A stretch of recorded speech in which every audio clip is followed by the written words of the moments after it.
إن الحمد لله الأكرم الذي خلق الإنسان وكرم وعلمه من البيان ما لم يعلم فسبحان الذي لا يحصي امتنوع باللسان ولا بالقلم ونشهد أن لا إله إلا الله وحده لا شريك له ونشهد أن سيدنا وحبيبنا ومولانا محمدا عبده ورسوله الذي أرسله بالحق بصيرا ونذيرا وداعي إلى الله بإذنه وسراجا منيرا فقد قال الله تعالى في كلامه المجيد وفرقانه الحميد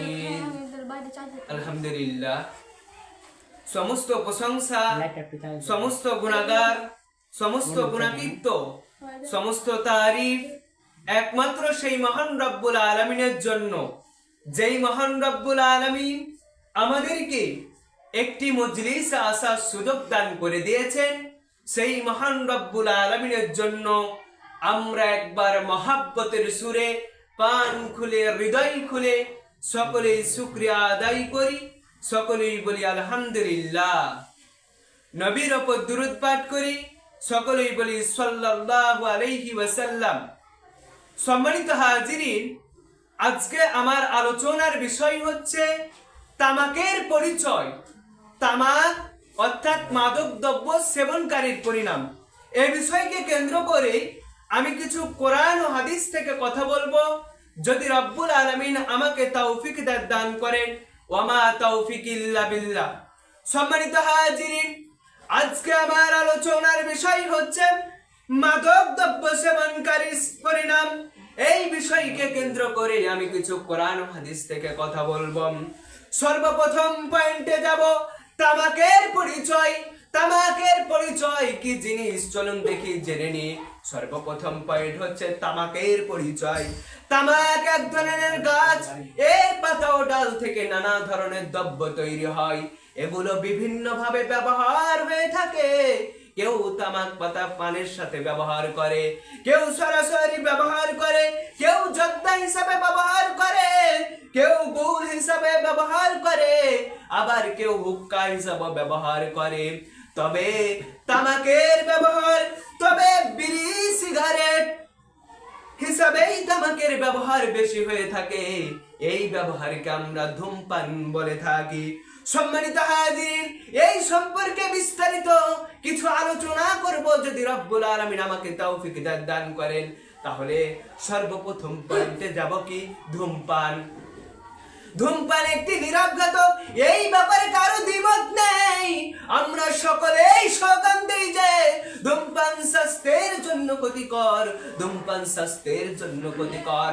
অথচ ধূমপানের ক্ষতির তুলনায় আমাদের স্লোগানটা খুবই হালকা, কারণ ধূমপান শুধু স্বাস্থ্যের জন্য ক্ষতিকর নয়, বরং আত্মা, স্বভাব, চরিত্র, সমাজ, পরিবেশের জন্য ক্ষতিকর। আরো বড় ক্ষতির বিষয় হলো ধূমপানের কারণে নানা ধরনের পান্নাসি রোগ বাধি হয়ে থাকে। ধোঁয়ার কারণে যেমন রান্নাঘরের কালো আবরণ পড়ে, তেমনি ধূমপানের কারণে দাঁতে মুখে ফুসফুসে কালো আবরণ তৈরি হয়। ও যুবক ভাই, আমার বোঝার চেষ্টা করেন, তুমি যদি ধূমপানের এই ধোঁয়ার কারণে রান্নাঘরের যে কালো আবরণ তৈরি হয়েছে, এটা পরিষ্কার করা সহজ রে যুবক, কিন্তু তোমার দাঁতে মুখে যে কালো আবরণ তৈরি হয়েছে, দাঁতে মুখে যে ফুসফুসে কালো আবরণ তৈরি হয়েছে, এটা পরিষ্কার করা মোটেও সহজ নয়, বরং অসম্ভব। সমাজে যারা বিভিন্ন অপরাধ করে বেড়ায়, তাদের 98% ধূমপান করে থাকে। যারা মাদক দ্রব্য সেবন শুরু করে, তাদের 95% প্রথমে ধূমপানে অভ্যস্ত হয়। সম্মানিত হাজিরিন, যারা মাদক দ্রব্য সেবন শুরু করে তাদের 95% ধূমপানে অভ্যস্ত হয়, তারপর মাদক দ্রব্য সেবন শুরু করে, এমনকি মায়ের সন্তানও বের হয়ে থাকে। ধূমপান নারীদের জরায়ু স্থানে ধুমকি বাড়ায়। ধূমপানের কারণে বাচ্চার মধ্যে ঘন ঘন খিঁচুনি ও রক্ত স্বল্পতা দেখা দেয়। মায়ের ধূমপানের কারণে দাঁতে মুখে ফুসফুসে কালো আবরণ তৈরি হয়। মায়ের ধূমপানের কারণে বাচ্চার মধ্যে ঘন ঘন খিঁচুনি ও রক্ত স্বল্পতা দেখা দেয়। ভৌম চামড়া সংবেদনশীল হয়। ব্যবসায়ীরা জীবনের মূল্য তেমন বুঝে না, যেমন বুঝে না প্রাপ্তবয়স্করা। ফলে তামাক ব্যবসায়ীরা অর্থের লোভে ব্যবসা করে থাকে, আর ছোটরা কৌতূহল বশত এমন কাজ করে থাকে।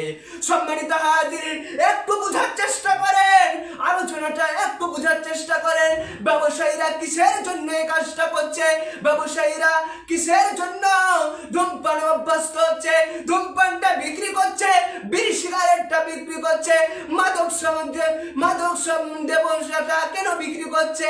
এটার একটাই কারণ হচ্ছে তারা অর্থের লোভে টাকার লোভে তারা এই কাজটা করছে। আবার বলবেন ছোটরা কেন করছে? ছোটরা কৌতূহল বশত, ছোটরা এগুলো ওর বড়দের দেখে করতেছে, ছোটরা কৌতূহল বশত এমন কাজ করতেছে। আমাদের উচিত তাদেরকে সুপদেশ দেওয়া, সতর্ক থাকা, নিজে বিরত থাকা। সম্মানিত হাজিরিন, আপনি নিজে বিরত থাকলেন না, নিজে সতর্ক হলেন না, কিন্তু অন্য মানুষদেরকে কি করলেন? সতর্ক করলেন, অন্য মানুষদেরকে সাবধান করলেন। বলছেন অন্য মানুষকে বলছেন, ভাই আপনি সিগারেট ছেড়ে দেন, মাদক দ্রব্য ছেড়ে দেন। এগুলো ঠিকই অন্যদেরকে বলতেছেন, ভালো কথা, কিন্তু ও যুবক ভাই, তুমি তো নিজেই ছাড়ো না, তুমি তো নিজেই ধূমপান করতেছো। তুমি যদি নিজেই ধূমপান করো, ধূমপানে যদি না সাবধান হও, ধূমপান তুমি যদি নিজেই করতে থাকো, মাদক দ্রব্যটা নিজেই যদি তুমি সেবন শুরু করতে থাকো, তুমি যদি নিজেই না বাতিল করো, তুমি যদি নিজেই না তা থেকে বিরত থাকো, তুমি যদি নিজেই তা থেকে সচেতন না থাকো, তুমি যদি নিজেই সচেতন থাকো না, কিন্তু অন্য মানুষদেরকে বলতেছো, অন্য ভাইদেরকে বলতেছো, অন্য যুবক ভাইদেরকে বলতেছো যে মাদক দ্রব্য থেকে তোমরা বিরত থাকো, এটা যদি করো তোমার জন্য আমার রব্বুল আলামিন জাহান্নামটা নির্ধারণ করে রেখেছেন। যে জাহান্নামের আগুন সম্পর্কে আমার আল্লাহ, আমার রাসূল পাক সাল্লাল্লাহু আলাইহি ওয়াসাল্লাম বলেছেন, নারুকুম হাযিহি দাবাসাবুনা জুজুম বিন নারি জাহান্নাম, তোমাদের আগুন জাহান্নামের আগুনের 71 ভাগের 1 ভাগ মাত্র। সম্মানিত হাজিরিন, বুঝার চেষ্টা করেন, আমাদের এই দুনিয়ার আগুন জাহান্নামের আগুনের 71 ভাগের 1 ভাগ মাত্র। তাহলে আমরা দুনিয়ার আগুন সহ্য করতে পারি না। ও যুবক ভাই, তুমি যদি দুনিয়ার আগুন না সহ্য করতে পারো, তাহলে কেন মাদক দ্রব্য সেবন শুরু করছো? কেন মাদক দ্রব্য, কেন বিড়ি সিগারেট পান করছো, কেন জর্দা পান করছো, কেন ইয়াবা পান করছো, কেন এগুলো করছো, কেন মাদক দ্রব্য শুরু করতেছো, পান করতেছো? তুমি যদি পান করতে থাকো, তোমার জন্য আমার রব্বুল আলামিন জাহান্নামটা নির্ধারণ করে রেখেছেন। সম্মানিত হাজিরিন, এবার জানবো ধূমপানের ইতিহাস। ধূমপানটা কখন তৈরি হলো, কিভাবে তৈরি হলো, একটু জেনে আসি, চলুন দেখি। 1492 সালে ইউরোপে সর্বপ্রথম তামাক সম্পর্কে ধারণা পাওয়া যায়। রেড ইন্ডিয়ানরা তাদের ভূমিতে তামাক চাষ করত। 1600 শতাব্দীর মধ্যবর্তী সময়ে 1600 শতাব্দীর মধ্যবর্তী সময়ে ইউরোপে তামাক চাষ শুরু হয়। প্রথমে ফ্রান্স, তারপর পর্তুগাল, স্পেন এবং ব্রিটেনে তামাক চাষ শুরু হয়। আমেরিকায় সর্বপ্রথম সিগারেটের কারখানা তৈরি হয় 1881 সালে। ভারত, ইরান ও বিভিন্ন দেশে তামাকের আমদানি হয় 1700 শতাব্দীতে। অতঃপর দুর্ভাগ্যক্রমে আরব অন্যান্য মুসলিম দেশে এই তামাকের প্রসার ঘটে। ইসলামের শত্রুরা মুসলিম দেশে তামাকের প্রসার করার জন্য প্রতিযোগিতা শুরু করে।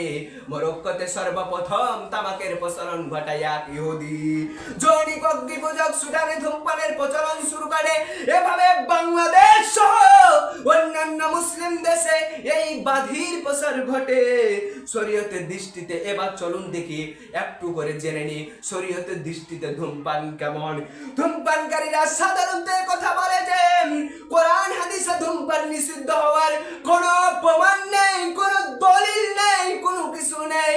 কি বলে দেখেন শরীয়তের দৃষ্টিতে ধূমপানকারীরা কি বলেন। ধূমপানকারীরা সাধারণত এই কথা বলে যে কোরআন হাদিসে ধূমপান নিষিদ্ধ হওয়ার কোনো প্রমাণ নেই, অথচ কোরআনের একাধিক আয়াত, হাদিসের একাধিক ভাষ্য দ্বারা প্রমাণিত হয় যে ধূমপান নিষিদ্ধ, ধূমপান নিষিদ্ধ। যেমন আল্লাহ রাব্বুল আলামিন বলেন ওয়ালা তুলকু বিআইদিকুম ইলা তাহলুকা, তোমরা নিজেদেরকে ধ্বংসের সম্মুখীন করো না। উক্ত আয়াত প্রমাণ করে যে ধূমপান নিষিদ্ধ। কারণ প্রত্যক্ষণ ভাবে আমরা অবলোকন করি যে ধূমপানের কারণে নানা ধরনের প্রাণনাশী ও রোগ ব্যাধি হয়ে থাকে। উক্ত আয়াতে ইচ্ছাকৃতভাবে এমন কাজ হতে বিরত থাকতে বলা হয়েছে যা জীবনকে ধ্বংসের দিকে ঠেলে দেয়। সুতরাং উক্ত আয়াত দ্বারা প্রমাণিত হয় যে ধূমপান নিষিদ্ধ, ধূমপান নিষিদ্ধ, ধূমপান নিষিদ্ধ। সেটা জীবন বিধ্বংসী কাজের অন্তর্ভুক্ত হওয়ার কারণে আল্লাহ রাব্বুল আলামিন তিনার পবিত্র গ্রন্থে বলছেন ওয়ালা তাকতুলু আনফুসাকুম, তোমরা নিজেরাই নিজেদেরকে হত্যা করো না। সম্মানিত হাজিরিন, আমার রব্বুল আলামিন বলেছেন তোমরা নিজেরাই নিজেদেরকে হত্যা করো না। এতে আত্মহত্যাকে নিষিদ্ধ ঘোষণা করা হয়েছে। আর জেনে শুনে আত্মহত্যা, জেনে শুনে ধূমপান করা মানে এক ধরনের আত্মহত্যা করা।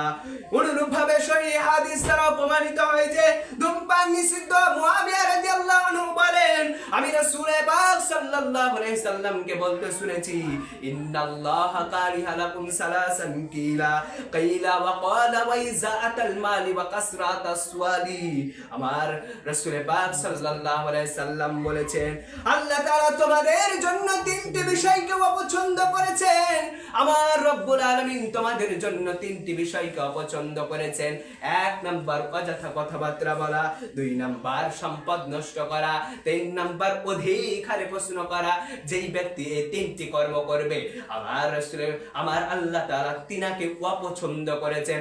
ও যুবক ভাই, তুমি যদি অপছন্দ হয়ে যাও আমার আল্লাহ তাআলার কাছে তোমার জন্য জান্নাতটা নিষিদ্ধ ঘোষণা করেছে, তোমার জন্য জাহান্নামটা অবধারিত করে রেখেছেন আমার রব্বুল আলামিন। আর ধূমপানকারীরা অনর্থক সম্পদ নষ্ট করে থাকে, তাই উক্ত হাদিস অনুযায়ী আল্লাহ তাআলা তাদেরকে অপছন্দ করেন।